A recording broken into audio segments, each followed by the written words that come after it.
viewers, welcome back to Call Our Dermatologist, where we cut through the noise and challenge the status quo surrounding the entire space of acne, hormones, and nutrition. Yes, it's going to get spicy and controversial, and yes, we're going to go through some shit. But if you come along this journey with us, it is inevitable that you will be living a little better, a little hotter, and a whole lot healthier. Get ready, because for the next 10 minutes, you're going to hear some stuff you've never heard before.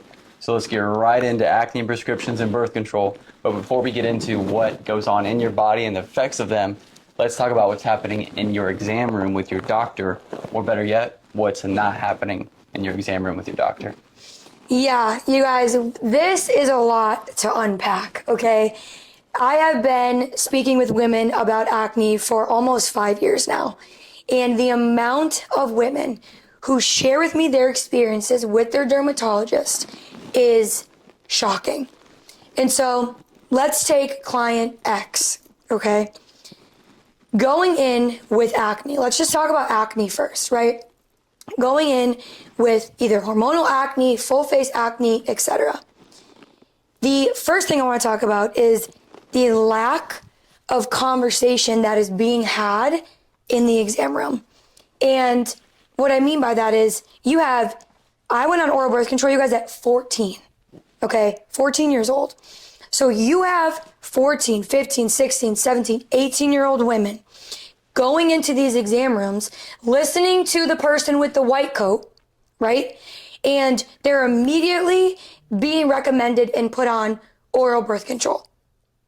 Now, the problem I have with that is none of these women are being asked about their diet, about their stress, about their sleep, about their hormones.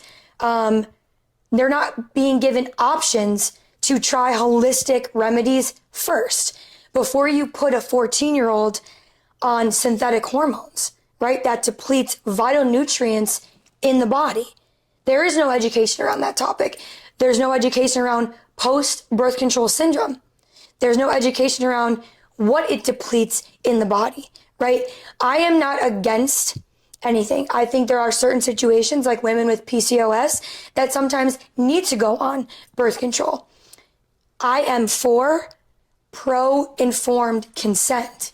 And I think if all women had all of the information, I think they would choose different options as far as contraceptives. I know I would have opted for a copper IUD that is not hormonal, that does not deplete nutrients in my body, right?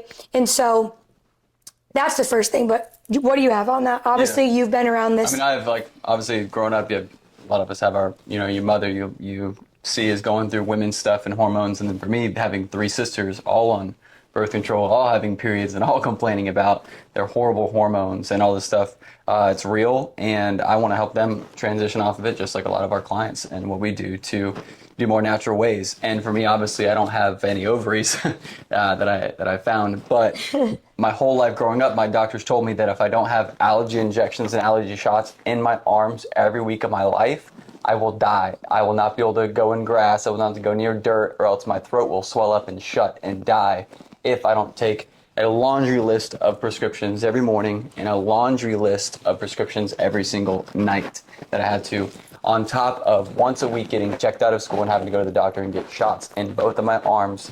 My whole upbringing until I was now an adult, can make my own decisions here, went cold turkey, got off all the prescriptions, all the drugs, and all the injections, and only focused on my nutrition and balancing my own hormones and getting all my own stuff in check, including my fitness and exercise.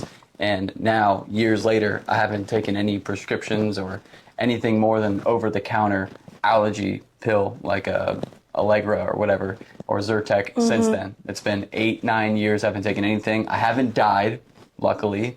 I'm still here, and I've never been healthier. I've never been happier. I've never had a better performance in my life when it comes to my personal health. And that's because I actually took the time to figure out what's wrong with my body, what is my body missing, rather than what pills can I take to just put a Band-Aid solution over the bad symptoms. I mean, it's just crazy what we go through in doctors and surgeons. I mean, this report, I'm looking at an article from a few years ago. This is 5 years old, so the numbers are probably doubled or tripled now. Yeah. But even back then, drug companies are getting an insane return. They paid out over $2 billion. This is 2017 or 2018. So 5 years ago, they're paying over $2 billion a year. Today, it's probably, I'd bet, over $5 billion a year. At least 5. That big pharma pays out to doctors, fueling this increase in prescriptions and then giving them bonuses on top of that for increasing their dosages. It says here that even in specialized areas, including oncology, we all know what that means, urology, and orthopedic surgery, that percentage jumped to more than 80% of them that received additional payments for prescribing these drugs, according to researchers at Memorial Sloan Kettering Cancer Center and work funded by the National Cancer Institute. There's a quote here by oncologist Erin Mitchell. Physicians who receive more money from a given company are more likely to prescribe that company's drug instead of other treatment options. I just cannot. Okay. And let me just backtrack a little bit here too. Let's go with patient Y, who's coming in with no acne, maybe just a few pimples, but debilitating cramps, bleeding, fatigue, nausea, low-grade fevers, right? Same thing. Immediately getting recommended and prescribed oral birth control. I want you guys to think of this. You are telling women, they are telling women, right, that in order to heal their hormones, that they are now going to take synthetic hormones. That is what you are doing when you take oral contraceptive, right? And so it's mind-blowing to me that they do that when it manages the symptoms, but no one is ever telling the patient why they're even having the symptoms in the first place. Right? Mm-hmm. Because what happens is, as women, we're told that these debilitating cramps, being over the toilet, crying, the fevers is just part of having ovaries. And that's just what comes with this. And that is so far from the truth. A little discomfort, sure. But when I'm speaking to women, they are telling me, I can't get out of bed. I have fevers. I am so tired, I can't even lift my head up. All I eat or crave is salt or sweet, salt, sweet, on, off. And that's it. Then you're now, let's say, AKA me, 12 years, 4,380 days to be exact, of synthetic hormones. That's wild. And you come off the pill, and every single symptom that you went on it for comes back. Now you're in the same spot you were in 12 years ago, except now you have 12 years of reversal that you need to do because no one ever explained to you what is going on, right? And so now these women's hormones are completely imbalanced. Some of them never see a period return. Some of them have so many things that are going on within their body. Some women can't get pregnant. All of these things that are happening within the body, and yet never being educated on any of it, right? Never being told what is going on. Can someone tell their patients why they are experiencing hormone imbalance? Maybe, I don't know, just maybe, instead of giving women oral birth control for their hormonal acne, why don't we educate them on why they're having hormonal acne? Did you order a hormone panel? Did you get them a GI map? Did you order a hair trace mineral analysis? Did you even get blood work? And the answer is always no. Over the last almost 5 years, I can promise you that out of thousands of women, maybe a handful, I can count on my fingers, have had a doctor come to them first. But there are so many women that are advocating for their health. And I'll say this, and then you can kind of jump off of me. But I had someone come to me and say, I asked for a hormone panel. I asked for functional. And they said no. Why? Because doctors don't get paid on functional hormone tests. They don't get paid on functional tests at all unless you are a functional, medicine doctor. And even then. And the wild part, you guys, is that functional medicine tests are not covered by insurance. But synthetic hormones are. But blood work is, even though blood work can't tell you anything about your hormones or your minerals. It gives you the baseline of if you're dying from disease. And I just think that if parents were more aware, because if I look back, your mom and dad, my mom and dad, you guys, they weren't educated on this stuff. They did what the white coat told them to do. And so I think spreading more awareness for parents to help their children make decisions, and then for women to make decisions for themselves, I think a lot more women will live a lot healthier and have way less side effects, pain, autoimmune disease, etc., if they had all of the information. I hate to say it, but it always revolves around the money, because money makes people do stupid stuff, and a lot of people will do anything for it, even consistently 17 times a day prescribe drugs that people don't need so they can take their wife and kids on a little tropical vacation next year. And even more wild is that there is actually a risk for infertility. There is actually a risk for fertility issues in these girls. I'm going to say little girls at 12, 14, 16 years old. You're little girls making these decisions because they don't want a painful period, because they don't want to deal with painful periods while they're sitting in high school, and they don't want to get pregnant with their high school boyfriend because they're not supposed to be having sex, because their parents say if they have sex with their high school boyfriend, they're going to die. So because of that, you're going to make a decision to possibly cause fertility issues that's not going to come up for 10, 12 years down the road when you're 28, and now you want to start a family. And now you're like, oh, wow, it may take 3 to 5 years of fixing my body and my hormones that have been jacked up for 12 years just so I can hopefully, if it works out, start a family. That is mind-boggling to me. Also, Sue, can we just talk about the new thing of the over-the-counter or birth control? You can be 9 years old girl, and obviously I don't think it works at that point, like the whole system and ovaries thing, but the point is that you can be 11, 13-year-old girl and get over-the-counter birth control. I think that it should be very, very illegal, but we'll move on. Yeah. And so you guys, the biggest thing here is everybody believes in the white coat, okay? And for all the doctors watching or friends that are doctors, I am not against doctors. I do believe that there are doctors that truly care about people, that want to help them, that want to make sure they're healthy. But you guys, unfortunately, the majority of them, you cannot trust.